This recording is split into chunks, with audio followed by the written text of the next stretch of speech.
बोलिए सद्गुरुदेव की जय।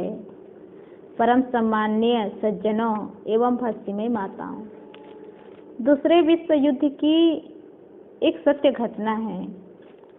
जर्मनी में एक ऐसा हुक्म हुआ कि सबको आर्मी में अनिवार्य भर्ती होना पड़ता था। बहुत पढ़ा लिखा दिमागी व्यक्ति यानी प्रोफेसर था, मजबूरन उसे आर्मी में जाना पड़ा।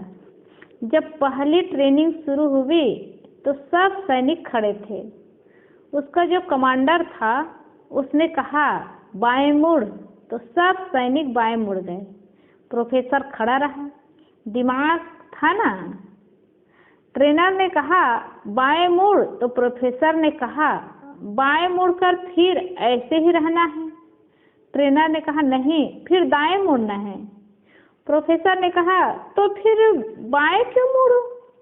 ट्रेनर ने कहा यहाँ यह आवश्यक है, तुम नियम पालन करो, क्योंकि दाएं मुड़ बाएं मुड़ करते करते हम तुम्हारी मानसिकता ऐसी कर देंगे कि तुम हुक्म टाल नहीं सकोगे। ऐसे करते करते कभी कहे कि मार दो, उसी समय तुम मार सकते हो। यह ट्रेनिंग है, हुक्म का अनादर नहीं चलेगा। प्रोफेसर ने कहा यह नहीं चलेगा। ट्रेनर ने कहा आर्मी चीफ यह इसे कहाँ ले आए, यह तो बाएं मोड़ में भी तर्क करता है। आर्मी चीफ ने कहा हमारे सैनिकों की रसोई बनती है, वहाँ काम पर लगा दो। यह तो सब बिगाड़ डालेगा। बॉर्डर पर बंदूक देंगे तो कहेगा किस लिए बंदूक दी, किसे मारना है, क्या गुनाह किया है, हम उसे मारे, इससे पहले वह हमें मार दे तो उसे कहाँ आर्मी में ले लिया। फिर उसे रसोई विभाग में भेज दिया गया। उसे सूचना दी गई कि छोटे मटर और बड़े मटर को अलग कर दो। 2 घंटे निकल गए। उसने कहा तो ये क्या कर रहा है? प्रोफेसर ने कहा आपने सूचना दी थी छोटे मटर और बड़े मटर को अलग करना है। मैं सोच रहा हूँ कि मंझले मटर का क्या करना है, उन्हें बड़े में डालूं या छोटे में डालूं? आर्मी चीफ हाथ जोड़े और उन्होंने कहा महाशय तुम कॉलेज में जाओ, फौज की ट्रेनिंग में ऐसा ही होता है। आर्मी की मानसिकता ऐसी, दाएं मुड़ बाएं मुड़ हुक्म का अनादर न करे। यह आदमी की मानसिकता बदलने का तरीका है। जिस मन को अभ्यस्त करके किसी की जान ली जा सकती है, तो उसे अभ्यस्त करके किसी को जीवन दान भी दिया जा सकता है। उसे अभ्यस्त करके स्वयं का जीवन भी संवारा जा सकता है।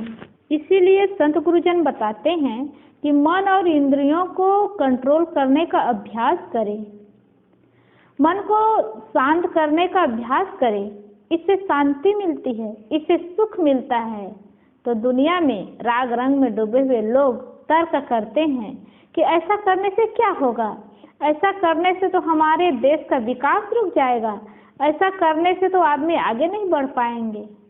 सब जगह तर्क की आवश्यकता नहीं होती, कहीं कहीं भावनाओं का भी स्थान होता है, और सब जगह भावनाएं भी काम नहीं आती, कहीं कहीं भावनाओं में भी विवेक करना पड़ता है।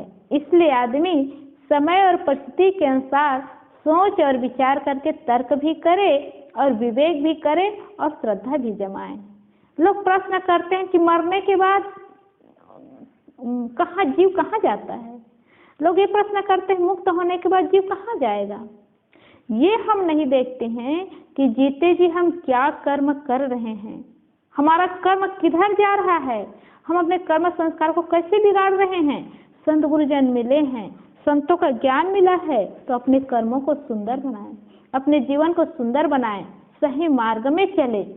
ये प्रश्न नहीं होता, बस तर्क ये होता है कि मुक्त होने के बाद जीव कहाँ जाता है। पहले मुक्ति का तो काम करे, तब फिर मुक्त होने के बाद जीव कहाँ जाएगा उस व्यक्ति को अनुभव ही हो जाएगा। तो कई ऐसी बातें हैं जिसमें बिना मतलब के तर्क होता है।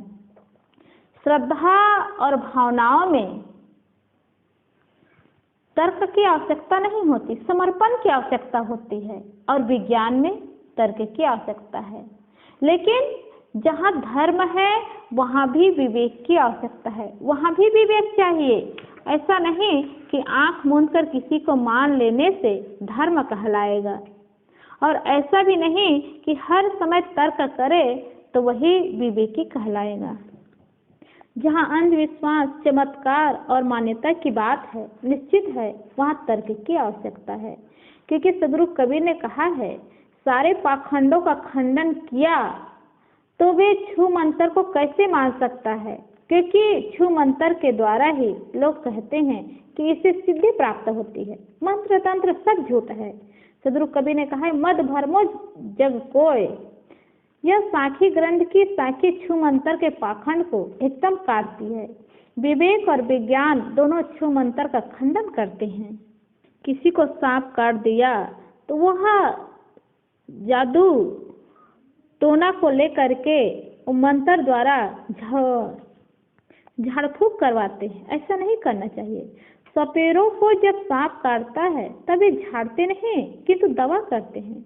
वे दूसरों को बेवकूफ बनाने के लिए उन्हें भले झाड़ते हो, परंतु अपने लिए मंत्र से न झाड़कर दवा ही करते हैं। विज्ञान झाड़ फूक को बिल्कुल नहीं मानता, वह दवा को ही मानता है। जादूगर मंत्र के बल पर मिठाई, रुपये, घड़ी आदि तुरंत बना देते हैं। वे हाथ आकाश में लहराते हैं और मंत्र के बल पर उनके हाथ में उनकी मन चाही वस्तुएं आ जाती है। ऐसी बातें केवल भ्रमपूर्ण है।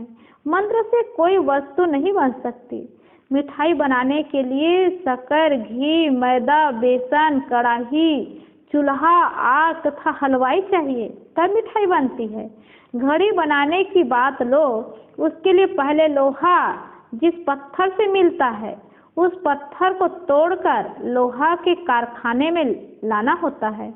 पत्थर गलाकर उसे शुद्ध करना और शुद्ध कर ढालते हैं। पीछे छड़ बनाते हैं, फिर पतली सींक, उसके बाद छोटे छोटे पुर्जे बनते हैं, तब उसके बाद घड़ी बनाई जाती है। सिक्के ढालने की बात भी ऐसी ही है। केवल आकाश में हाथ लहराकर मंत्र फूंक देने से कुछ भी नहीं बन सकता, परंतु धूर्त ऐसे ऐसे झांसे में संसार को डालते हैं और मूर्ख इस झांसे में पड़ते हैं। नकली नोट बनाते कोई पकड़ा जाए तो सरकार उसे कड़ा दंड देती है, परंतु जादूगर नामधारी कचहरियों के सामने ही हाथ की सफाई से नोट दिखाकर कहते हैं कि हमने मंत्र के बल पर इन्हें बना दिए, और उन्हें सरकार नहीं पकड़ती, क्योंकि सरकार जानती है कि हाथ की सफाई, बात की सफाई, वस्तु की बनावट, दवाई आदि से जादूगर कुछ का कुछ दिखाते हैं, इसमें कोई सार नहीं है। इसलिए विवेक पूर्वक चले, विवेक को प्रधानता दे। कहीं कहीं समर्पण की आवश्यकता है। संत गुरुजनों के बताए मार्ग में चले, जिससे जीवन का कल्याण हो, जिससे सुख मिले, जिससे शांति मिले। और कहीं कहीं तर्क की आवश्यकता है। जहाँ पर लोग अंधविश्वास, चमत्कार, पाखंड की बात बताए, वह निश्चित है विवेक और विचार पूर्वक जीवन जिए तो आदमी उलझन में और समस्याओं में भटकेगा नहीं और उलझेगा नहीं। ये जीवन का सरल सुंदर ढंग से जीवन जीना और सहज ज्ञान से जीवन को सुखमय और कल्याणमय बनाना है। बोलिए सद्गुरुदेव की जय।